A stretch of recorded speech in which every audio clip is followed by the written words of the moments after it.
Now, if you are just joining us here, I do want to take you to this new aerial video that has been released by the IDF, and it does show the 4 hostages who had been held for more than 8 months in Gaza being rescued overnight. The Israel Defense Forces saying that the 4 were rescued from 2 separate locations in a special operation conducted alongside the Israel Security Agency and Israel Police. IDF spokesman Rear Admiral Daniel Hagari, who you just heard from, said the 4 were held in the heart of Nuseirat after being abducted by Hamas from the Nova Music Festival that, of course, back on October 7th.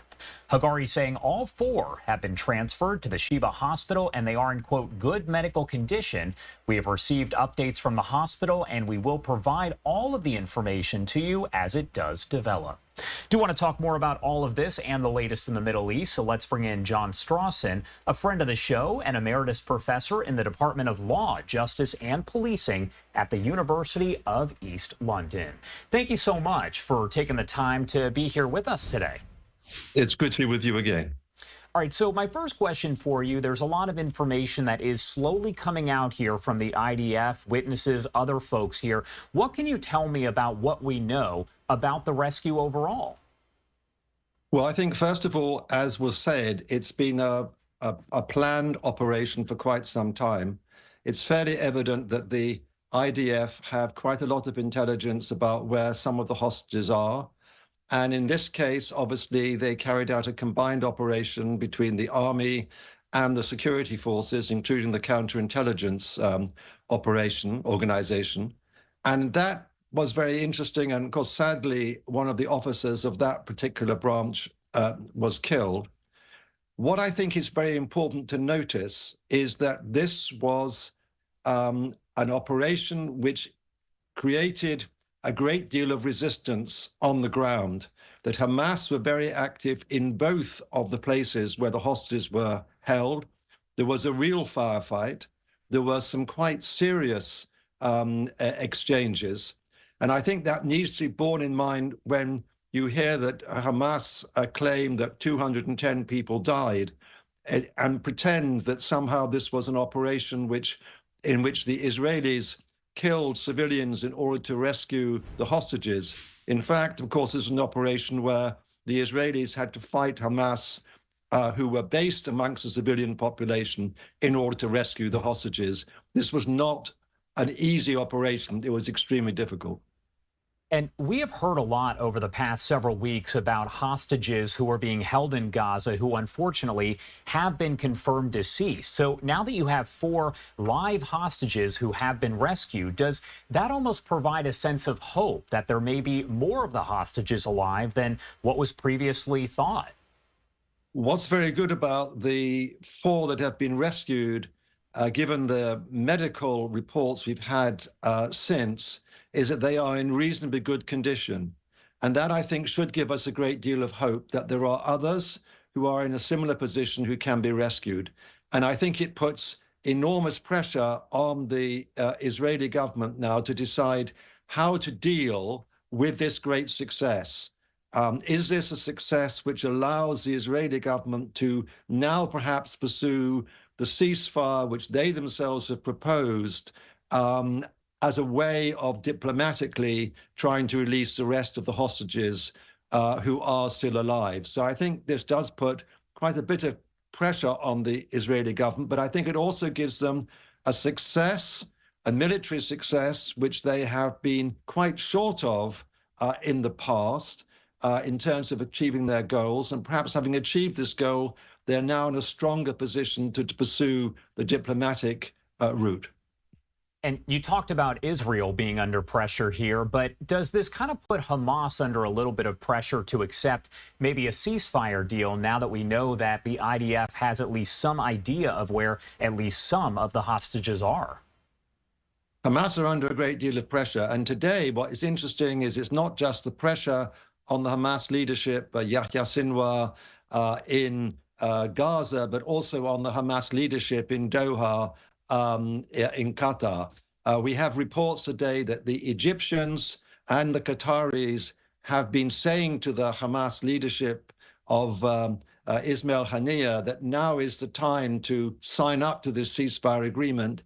and putting such pressure as suggesting that perhaps if they do not do so, he might be arrested or possibly expelled from Doha. So I think that this is a very important moment. I think that the Hamas leadership, living in luxury hotels in Qatar, not suffering the catastrophe that the civilians in Gaza have been experiencing, now really do have to sign up to the ceasefire agreement. And I think it's interesting that Egypt and Qatar are putting that pressure on them. Want to talk about some other topics that are making headlines over the last 24 hours or so, because we heard from the head of the United Nations who actually added Israel to its annual quote unquote list of shame, which, if you haven't heard of that, it's a list of countries that he deems to have committed grave violations against children during conflict. What do you make of that? Well, Antonio Guterres has not had a good war. He's made many, many steps that have not been very successful. He has spoken badly on the topic. He does not have the kind of authority that perhaps one would hope a Secretary General of the United Nations might have in these circumstances, and indeed, given the general circumstance of the world. But what he did yesterday was really a bit outrageous. He put Israel on this list, saying that they killed children in conflict. And today, he suddenly remembered he'd forgotten to put Hamas and Islamic Jihad on the list, and has today added them as well.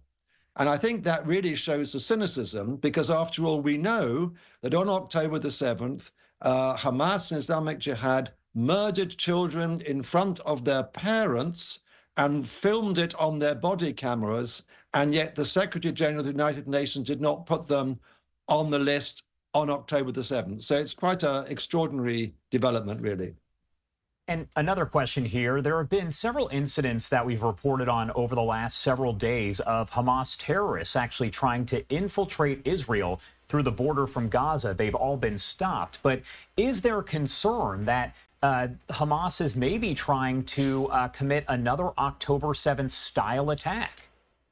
Well, they have promised that, haven't they? Razi Hamad, the spokesman for Hamas, said that on the 24th of October, that October the 7th was just the beginning and there will be many more to come. I imagine that they do have some plans to try to do that. And of course, this last week, they were able to use the tunnels as a way of trying to facilitate that infiltration into Israel. And I suppose the real question is the extent to which the Israeli Defense Forces have been able to identify the tunnels which connect to Israeli territory. One would have thought they would have been able to do that, but of course they have been very, very busy in Gaza and may not have done that. But I think that's the big worry, is that the tunnel system does give tremendous flexibility to Hamas. One last question for you here. Another situation that we've been following is actually over to the north, in northern Israel, between the north and Hezbollah, as Hezbollah does continue its daily attacks. And they seem to be intensifying based on what I've seen. So my question for you is, a full-scale war between Israel and Hezbollah becoming more of a real possibility? At the moment, it is a much more real possibility. And I think it was very interesting that the Chief of Staff, the Israeli Chief of Staff, Halevi, was in the north making statements that the time had come to deal with Hezbollah. Don't forget, about 100,000 Israeli civilians who live in the north have been displaced as a consequence of the fighting. It is a kind of intolerable situation. The question, I suppose, is going to be whether the Israelis are under two pressures, it seems to me. One, while the situation in Gaza continues, do you really want to have a full-scale war on two fronts? And the second issue, of course, is whether it would be advisable, if you were going to hit Hezbollah, to do it now, while the Iranian leadership is in some disarray after the death of the Iranian President Raisi, and they're having elections at the end of this month. Would it be wise to do it now so that there's a little bit less political clarity from Tehran in dealing with their proxies? So I think they're under those two pressures. One is to say, let's not have a war on two fronts. And the other is to say, let's get it over now before the Iranians are more organized and able to give greater support to Hezbollah. All right. John, as always, thank you so much for taking the time to join us and break down all of the latest developments there. A lot of them happening pretty much on an hourly basis still, more than 8 months after all of this did begin. Is there anything else that you want to add before I let you go?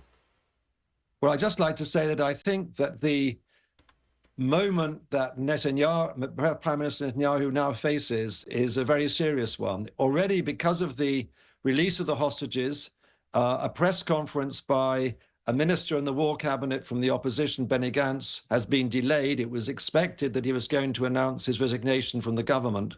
And I think now quite a big pressure is on Prime Minister Netanyahu to make a big statesmanship decision on the question of the ceasefire and to really push for its implementation. I think he is now in a much stronger position than he was earlier in the week. I think this military operation, which he and the Minister of Defense have been saying is a great success, that it's heroic, it will go down in Israel's history.